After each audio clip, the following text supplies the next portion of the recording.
Selamat datang kembali di podcast Ngobras, ngobrol asik dan santai tentang JKN.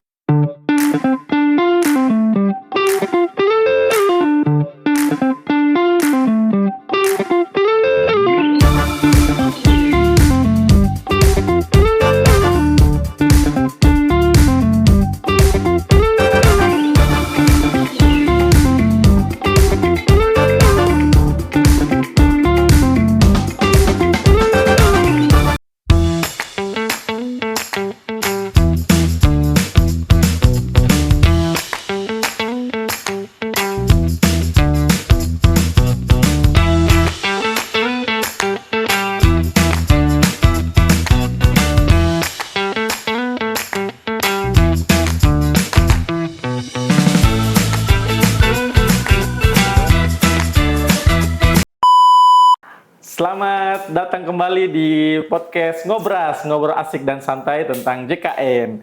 Hari ini kita sudah bersama dengan narasumber yang selalu ada dengan Pak Eka Munawir untuk membahas terkait program JKN, Pak. Mungkin langsung saja, mungkin yang saya tanyakan itu sih, apa sih itu program JKN sendiri yang biasanya menjadi pertanyaan-pertanyaan dari peserta mungkin masih bingung terkait dengan program JKN ini, Pak? Ya, beberapa peserta memang masih kurang bisa membedakan antara JKN dengan BPJS Kesehatan. Iya. JKN sendiri kan itu sebuah program yang dibentuk oleh pemerintah di tahun 2004 yang berisi 5 buah program, yaitu program perlindungan kesehatan, program jaminan hari tua, pensiun, kematian, dan kecelakaan kerja. Sementara BPJS Kesehatan sendiri adalah badan yang ditunjuk untuk mengelola satu program saja, itu program perlindungan jaminan kesehatannya.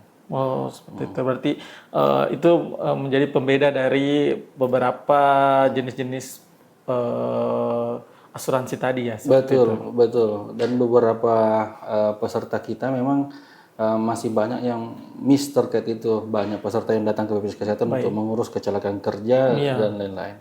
Berarti tujuan utamanya tadi yang sudah disebut oleh Pak Eka sendiri itu untuk menjalankan terkait kesehatan. Ya, penjaminan kesehatan. Penjaminan kesehatan. Kalau untuk mekanisme pembiayaan JKN sendiri itu seperti apa, Pak? Untuk mekanisme tentunya bagi peserta yang mau berobat ke fasilitas kesehatan, baik itu puskesmas, rumah sakit, klinik, ataupun dokter keluarga, bagi peserta yang sudah terdaftar aktif, itu silakan datang berkunjung ke fasilitas kesehatan, dan nanti fasilitas kesehatan yang akan berkoordinasi dengan BPJS Kesehatan tentunya terkait masalah biaya penjaminannya. Jadi peserta tidak akan mengeluarkan biaya untuk pengobatannya. Baik. Dan sistemnya kalau saling ini gotong royong ya, Pak ya? Ya, betul. Jadi sistem gotong royong itu artinya yang sehat membantu yang sakit dan yang kaya membantu yang miskin. Iya, terkait tadi yang disebut yang sakit dan sehat. Sebenarnya masih ada juga yang berpikir bahwa program JKN ini hanya berguna saat sakit saja, Pak. Bagaimana dengan yang sehat seperti itu, Pak? Nah, yang pertama tentunya ada 2 hal yang terjadi pada saat peserta sehat. Yang pertama, kalau peserta sehat itu berarti iurannya itu digunakan untuk membantu peserta yang sedang membutuhkan, ya. Kalau kita ambil simulasi contoh untuk peserta persalinan, operasi persalinan itu biasanya membutuhkan biaya sekurang lebih 10-13 juta untuk 1 kali proses persalinan, ya. Dan itu dikolek dari kurang lebih 300 peserta yang sehat. Gitu ya. Kemudian yang kedua, kalau peserta sedang sehat itu sebetulnya juga bisa memanfaatkan alat bantu kesehatan. Jadi di BPJS Kesehatan itu ada alat bantu kesehatan, misalnya ada kacamata, ada alat bantu pendengaran dan lain-lain. Dan itu bisa diakses oleh seluruh peserta. Berarti kalau kita sehat itu bukan berarti kita tidak ada kontribusi, Pak ya, tapi memang justru ketika kita sehat itu memberikan kontribusi buat mereka yang sakit seperti itu, Pak. Betul sekali. Baik, jadi bersyukurlah untuk tetap sehat begitu. Karena pun saat kita sakit pun seperti itu juga mungkin, Pak ya. Kalau JKN sendiri itu pasti ada melayani juga terkait promotif dan preventif ya, Pak? Ya, betul. Kalau dari sisi promotif tentunya bisa didapatkan peserta mulai dari fasilitas kesehatan tingkat pertama, misalnya di puskesmas. Di puskesmas itu ada kegiatan edukatif, misalnya ada senam bersama yang dilakukan oleh puskesmas biasanya setiap minggu. ada juga edukasi terkait kesehatan, pola hidup bersih dan sehat. Berarti sudah ada lakukan edukasi memang dari khusus ini di fasilitas tingkat pertama Pak ya, Betul. khususnya di puskesmas seperti itu ya. Begitu ya Pak ya. Kalau untuk apakah di saat layanan apakah ada perbedaan mungkin untuk penyakit-penyakit yang ringan atau yang berat di saat dilayani di fasilitas kesehatan seperti itu Pak, atau sama semua? Tentunya kalau pelayanan kepada pasien kita itu semua sama, tetapi mungkin kalau terkait kegawat daruratan, peserta itu boleh langsung datang ke rumah sakit ya. Kalau kita kembali kepada tata cara bagaimana peserta mengakses layanan, tentunya peserta harus datang ke fasilitas kesehatan tingkat pertama, baik itu puskesmas, dokter keluarga atau klinik untuk memeriksakan diri.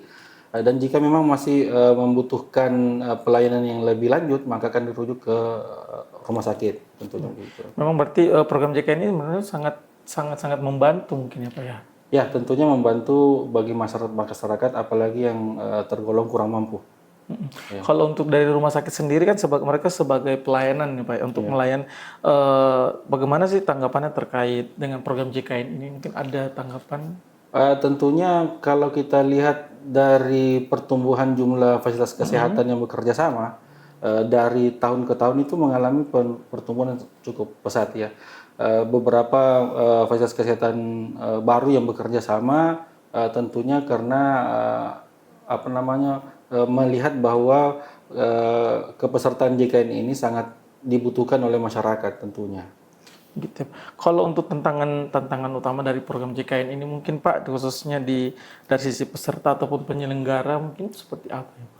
Ya, kalau dari tantangan kalau kita lihat dari BPJS Kesehatan sendiri, mungkin tantangan pertama terkait bagaimana menyebarluaskan informasi, terutama terkait hak dan kewajiban peserta, agar peserta tahu apa haknya dan apa kewajibannya, sehingga tentunya peserta bisa dimudahkan nanti dalam rangka mengakses pelayanan kesehatan di vaskes yang bekerja sama. Berarti dari teman-teman dari BPJS Kesehatan ini memang sangat harus gencar mungkin mensosialisasikan terkait hak-hak dari peserta tersebut. Iya, betul. Mungkin salah satunya seperti apa ya Pak yang digencarkan oleh BPJS Kesehatan? Mungkin di vaskes mungkin seperti apa Pak? Ya, tentunya beberapa program kerja dari BPJS Kesehatan sendiri mulai dari sosialisasi, baik langsung ataupun tidak langsung, sosialisasi melalui media elektronik seperti yang kita lakukan saat ini, dan juga tentunya ada sosialisasi ke fasilitas kesehatan yang bekerja sama. Gitu. Biasa juga kan kami lihat ada di fasilitas kesehatan itu ada pegawai BPJS yang pakai rompi, itu mereka juga salah satu. Ya, betul.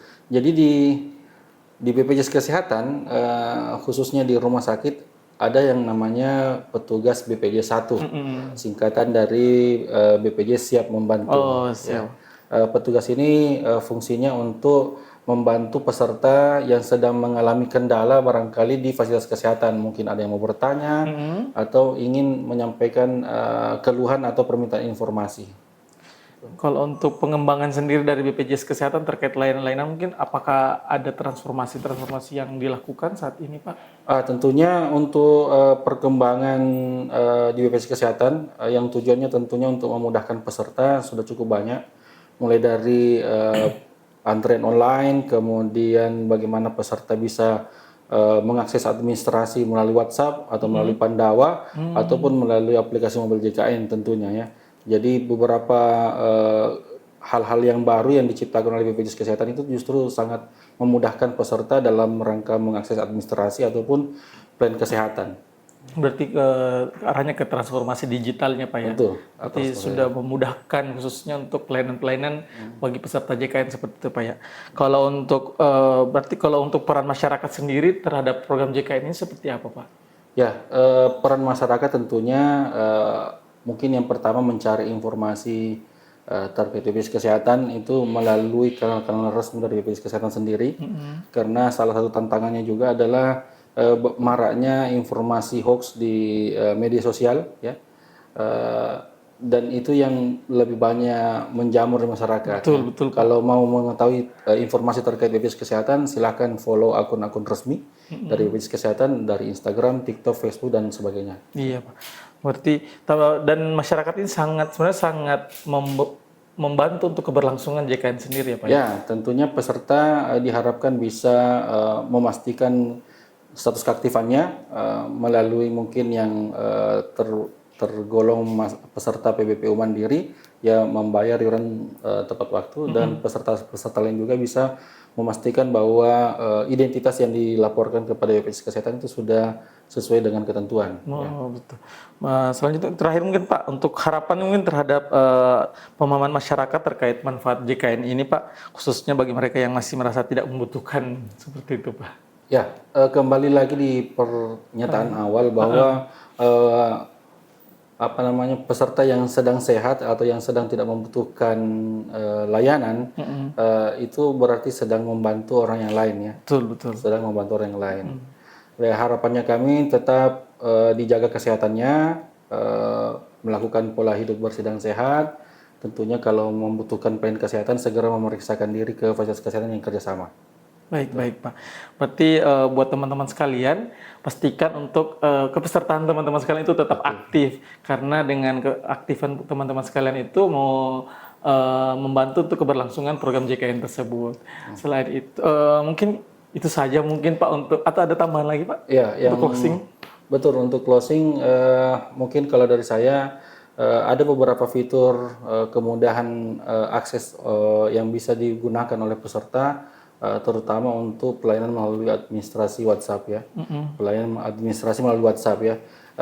Peserta bisa atau masyarakat bisa mengakses Pandawa melalui nomor 08118 165 165. Di aplikasi WhatsApp ini berbagai macam kemudahan yaitu melakukan pengurusan administrasi kepesertaannya, kemudian melihat informasi keaktifan kepesertaannya, informasi-informasi lain juga, termasuk screening dan juga menyampaikan pengaduan keluhan kalau memang mendapatkan pengaduan. Oh, seperti itu. Ya. Jadi nanti dicatat nomornya ya di bawah ini.